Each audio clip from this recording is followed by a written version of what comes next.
महाभारत अर्जुन की प्रतिज्ञा। महाभारत का भयंकर युद्ध चल रहा था। लड़ते लड़के अर्जुन रणक्षेत्र से दूर चले गए थे।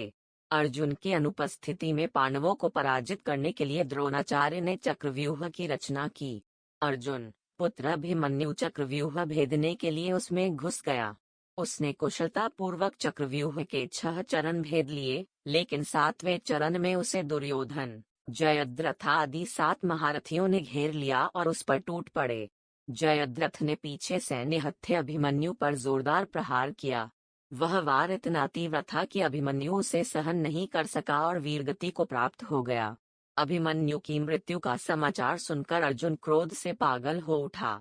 उसने प्रतिज्ञा की कि यदि अगले दिन सूर्यास्त से पहले उसने जयद्रथ का वध नहीं किया तो वह आत्मदाह कर लेगा।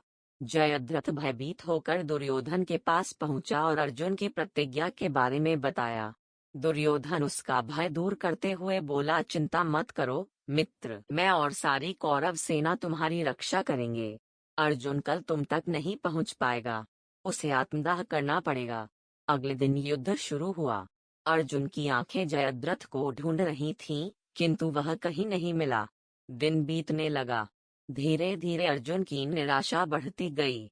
यह देख श्री कृष्ण बोले, पार्थ, समय बीत रहा है और कौरव सेना ने जयद्रथ को रक्षा कवच में घेर रखा है। अतः तुम शीघ्रता से कौरव सेना का संहार करते हुए अपने लक्ष्य की ओर बढ़ो। यह सुनकर अर्जुन का उत्साह बढ़ा और वह जोश से लड़ने लगे। लेकिन जयद्रथ तक पहुंचना मुश्किल था। संध्या होने वाली थी। तब श्री कृष्ण ने अपनी माया फैला दी। इसके फलस्वरूप सूर्य बादलों में छिप गया और संध्या का भ्रम उत्पन्न हो गया। डंडा संध्या हो गई है और अब अर्जुन को प्रतिज्ञावश आत्मदाह करना होगा। यह सोचकर जयद्रथ और दुर्योधन खुशी से उछल पड़े। अर्जुन को आत्मदाह करते देखने के लिए जयद्रथ कौरव सेना के आगे आकर अट्टहास करने लगा। जयद्रथ को देखकर श्री कृष्ण बोले, पार्थ, तुम्हारा शत्रु तुम्हारे सामने खड़ा है।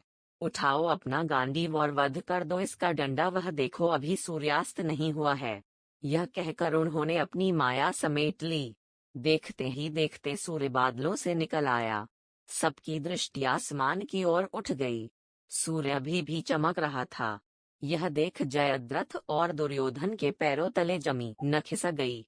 जयद्रथ भागने को हुआ, लेकिन तब तक अर्जुन ने अपना गांडीव उठा लिया था। तभी श्री कृष्ण चेतावनी देते हुए बोले, हे अर्जुन, जयद्रथ के पिता ने इसे वरदान दिया था कि जो इसका मस्तक जमीन पर गिराएगा उसका मस्तक भी 100 टुकड़ों में विभक्त हो जाएगा। इसलिए यदि इसका सिर जमीन पर गिरा तो तुम्हारे सिर के भी 100 टुकड़े हो जाएंगे।